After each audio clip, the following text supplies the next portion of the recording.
Hey, what's going on, everyone? This is Brandon, your trusted realtor, and I'm coming to you with another great episode chock full of information. Whenever you buy a property, it is a deeply personal decision. We all have to make the decision, and we have to go through the internal struggle between renting and owning. We go through not only making that decision, but a fury of emotions, and there's lots of information to digest, take in, to really understand as it relates to the process.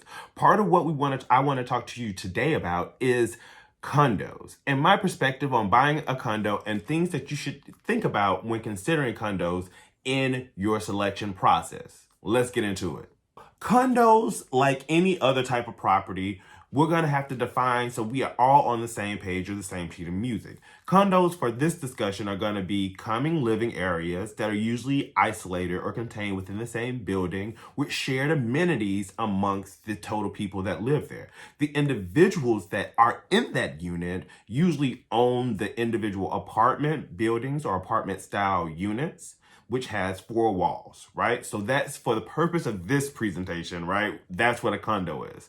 Now, I'll admit that a condo can have different types of names. So you may have seen that there are other condos that are townhouses or townhouse styles or townhouse type communities, right? It really depends on the legal definition and how that developer chose to define that particular property or that unit. Now, the first thing that I would say that you want to take into consideration when buying a condo or considering a condo are the fees.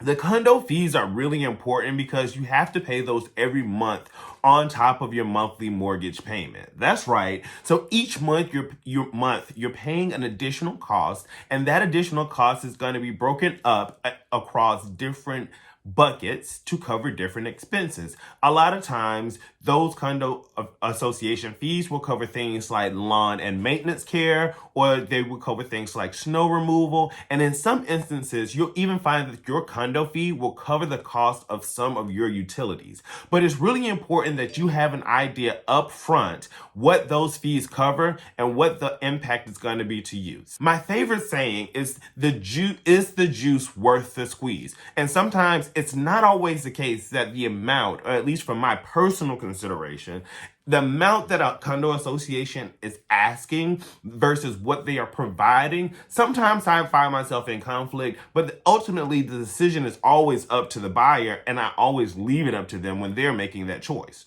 Another thing to think about is the health of the condo. The health of the condo is going to be extremely important because that looks at how the condo association is being managed. That looks at the individual, not looking necessarily at the individuals per se, but is the condo association paying bills, and are they maintaining the property? And are they requiring that they have a reserve in place? Do they have certain restrictions and covenants that make sense? And are they making sure that people that live in that condo association or that condo community are actually paying their fair share?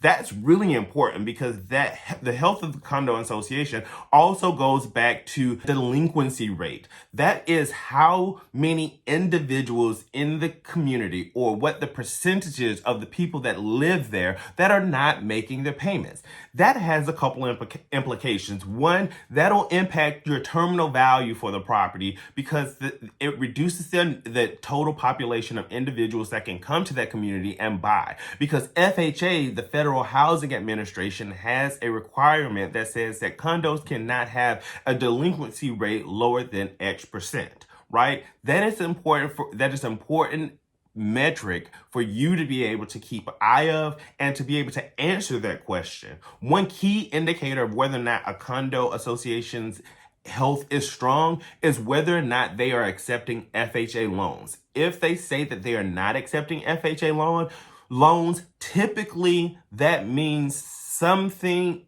is amiss in the waters, and you will want to ask your realtor to do some additional investigation. Now, one of the things that I find that a lot of buyers don't do and don't think about when they get ready to buy a condo is they don't assess the board. Asking the question and asking questions of the neighbors is going to be critically important. This is not a time for you to be shy because a condo is usually governed by a group of individuals or board/association. These individuals have a structure much like any other board. They have a president and a vice and a treasurer and a secretary, etc. And it's important to understand that, and it's important to know that those individuals have their own motivations and perspectives and attitudes. And while before in that 30-day period, you won't be able to know all of that, you should at least be able to tease out whether or not how you want to navigate those individuals and whether or not, again, the juice is worth the squeeze. In some instances, in some condos, if you want to do some moderate or minor construction, you have to have the approval and the blessing of the condo association. And sometimes you don't know until you know. So it's always best in a condo situation. The underlying thought here is be nice to everyone because you never know whom is going to be the condo association president or have some level of influence that could potentially affect how you are able to live and what modifications you can make to your property. So assess the board. And again, part of that is really evaluating personalities or getting a sense of what you're walking into. Now, the last thing that I'll mention is covenants. Covenants are those legal requirements or restrictions that are listed within a condo association's documents. Now, each condo comes with documents. It's a stack of documents that they put together that says, here are the things that you can do, bylaws, restrictions, organizational structure, etc.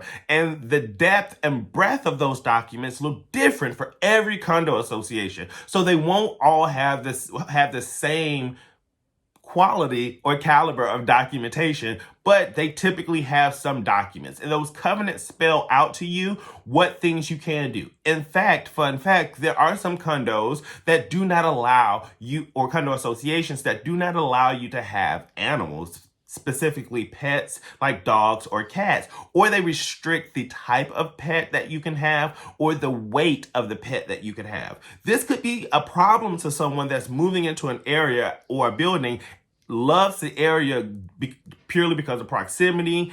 You move in and realize that your King Corso is not going to be accepted, and you have to make the decision between now selling your property or getting rid of your dog. So it's really important to make sure that you read those covenants because they can play a huge impact on your decision on whether or not you want to buy or sell a property. There's a host of other things to think about when it comes to buying a condo, but ultimately, like I said, it's a deeply personal decision and you have to make that choice for yourself. But hopefully these are a few tips and tricks and things that to get you thinking that you weren't thinking about before. I'll also post links to my article that I wrote about condos and ways that you can do additional research about them and stay informed. So remember to like and subscribe to the video so you can stay tuned in and in tune to the latest and greatest. Take care and talk to you soon.